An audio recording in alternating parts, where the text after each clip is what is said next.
Amazônia é uma missão que se remete também a falar um pouco do Brasil Império. Quer dizer, há registro que em 1827 já existia a extração de borracha para ser comercializada em centros europeus ou mesmo nos Estados Unidos, borracha extraída da Amazônia.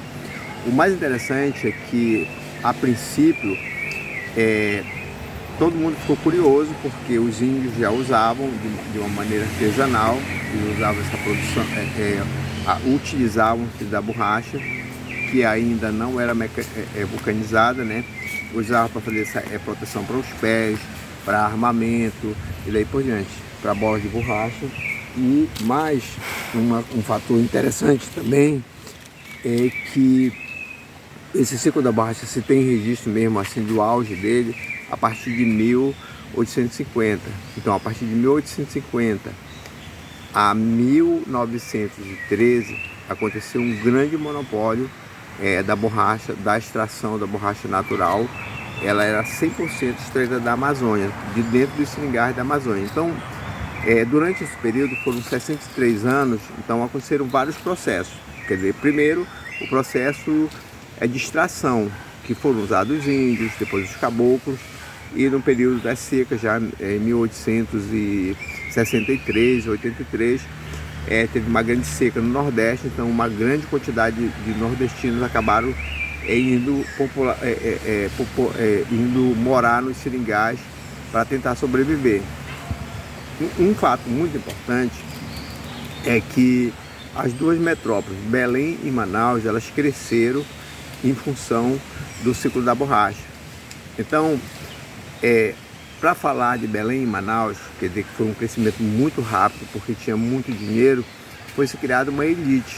Quer dizer, essa elite, ela era sustentada pelo sistema de aviamento, que era um sistema muito caro, que funcionava o seringueiro lá na floresta. Esse sofria mais porque ele extraía borracha, vendia nas casas de aviamento, tinha lá o aviador, o seringueiro ficava em dívida com o sistema de aviamento, né? Porque lá ele pegava alimento para levar para a floresta, para o barraco, para poder extrair a seringueira. Então ele nunca conseguia pagar as suas contas, né? Ele ficava numa dívida eterna. E também depois o atravessador e até chegar no Barão da Borracha. Quer dizer, quem lucrava com isso era o Barão da Borracha, que é justamente esse pessoal que povoava na capital. Quer dizer, tanto é que Manaus, por exemplo, foi em 1886, 89, foi construído o Teatro Amazonas, né? Que era um teatro com material todo vindo da Europa. E depois da inauguração dele, grandes companhias de teatro foram apresentadas. Quer dizer, era uma tentativa de transferir mesmo uma França, digamos assim, uma Belle Époque para dentro de Manaus, da Amazônia. Tanto é que Manaus foi a primeira capital do Brasil a correr com bonde elétrico, né? Ou seja, substituído pela tração animal e usar bonde elétrico. Assim como Belém também começou a crescer. Então existia uma grande elite, uma grande extravagância também, né? Por exemplo, as madames, as mulheres do Senhor da Borracha mandavam lavar seus vestidos na Europa, né? As suas roupas, quer dizer, eram charutos, uísque, tinha os grandes cafés em Manaus. Então muita coisa cresceu. Quer dizer, ali do lado do Teatro Amazonas, os bloquetes, eles são feitos com borracha também, justamente para abafar o barulho das carruagens, quando o pessoal estava assistindo as peças teatrais. Daí, tudo bem.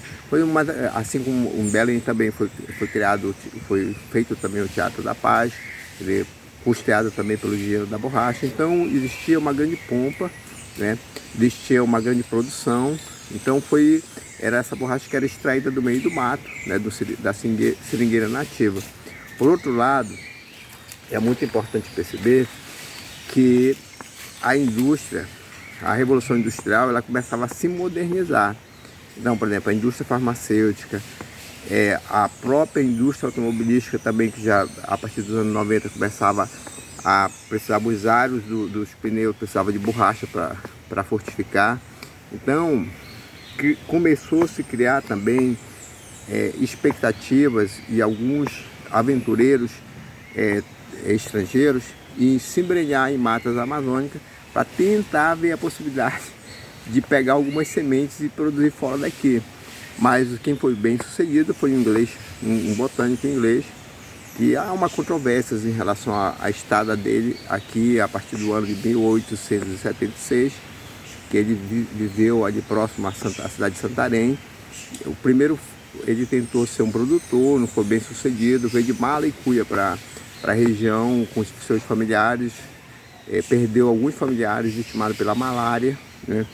E ele, depois de 2 tentativas, ele tentou uma outra maior, né, que é conceituada hoje, muito tempo depois da Eco 92, já no nosso tempo moderno, como o pai da biopirataria. Ele conseguiu transportar para Londres, diz que foi a mando da rainha Vitória da coroa, que era a rainha do Império Britânico na época. Ele conseguiu transportar em navios, em cesto de palhas, né, fornido com folha de bananeira, 70 mil sementes de seringueira para o Laboratório Royal, que fica ali ao lado da cidade de Londres. Então lá eles fizeram uma seleção dessas sementes, né, e dessas 70 mil sementes de seringueira, 2 mil sementes conseguiram ser bem sucedidas, ou seja, conseguiram crescer plantadas nos seringais da Malásia, no Ceilão, que eram colônias inglesas. Então, durou mais ou menos uns 30 anos para que esse seringal ficasse frondoso e bom para a corte, né?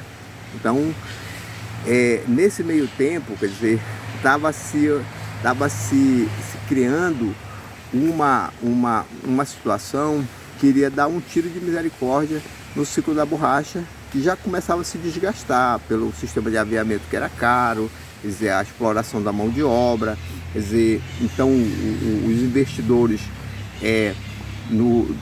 da borracha, no processo de extração do ciclo da borracha da Amazônia, eram todos bancos ingleses, franceses ou norte-americanos, então era um sistema muito caro, né? Mas estava vivendo em popa.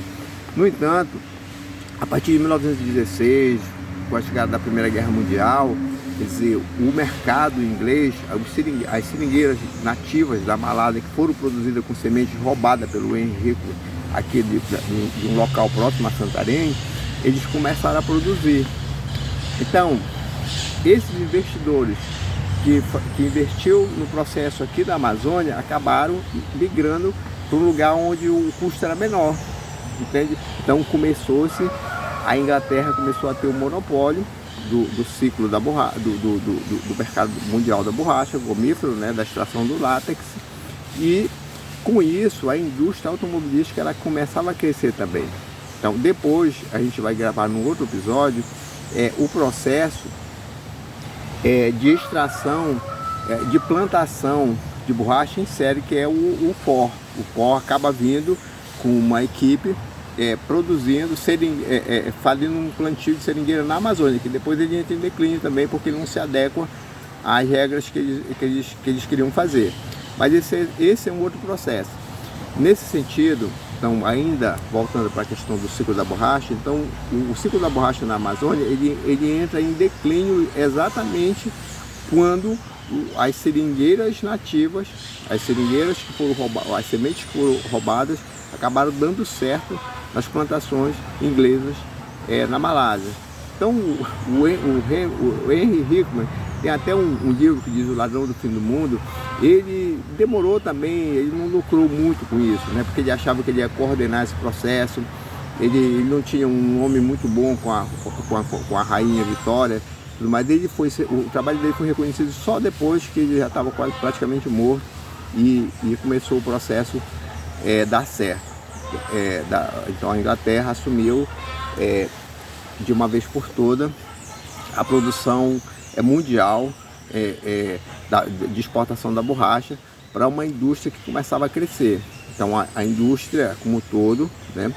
A indústria automobilística, a indústria farmacêutica, todos os utensílios, a indústria energética também, tudo para tomada, e tudo precisava de acessório de borracha.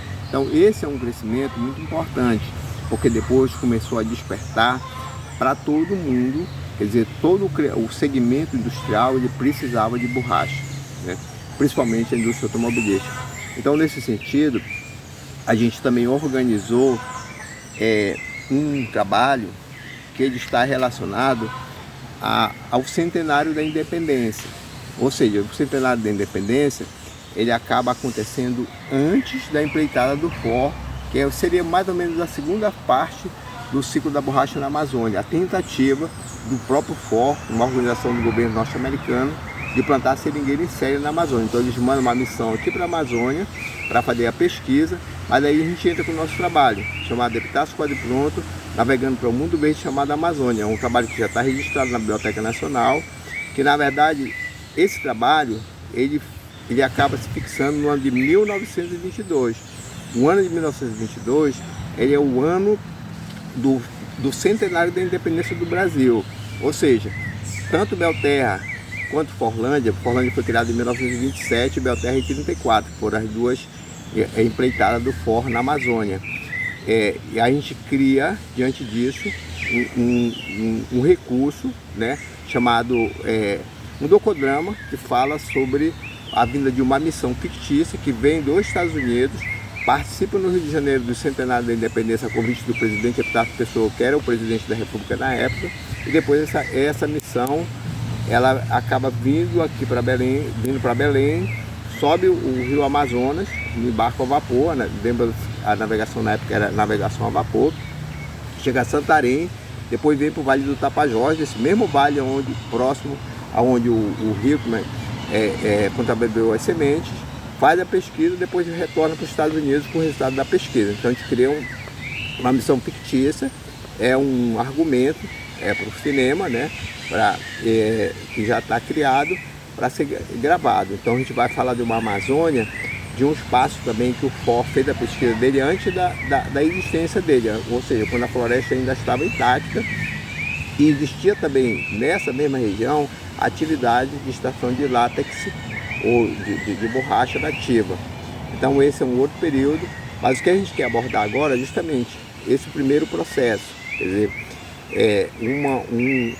uma atividade que sai do meio da floresta como matéria-prima e ela vira elemento primordial no crescimento da indústria. Então a Inglaterra assume as contas e depois a indústria começa a se modernizar e precisa de borracha. Então nesse sentido que a gente quer colocar essa contribuição para que as pessoas tenham consciência de que o ciclo da borracha ele foi dominado pelo Brasil e ele foi um fator determinante para o crescimento da indústria. Fecha.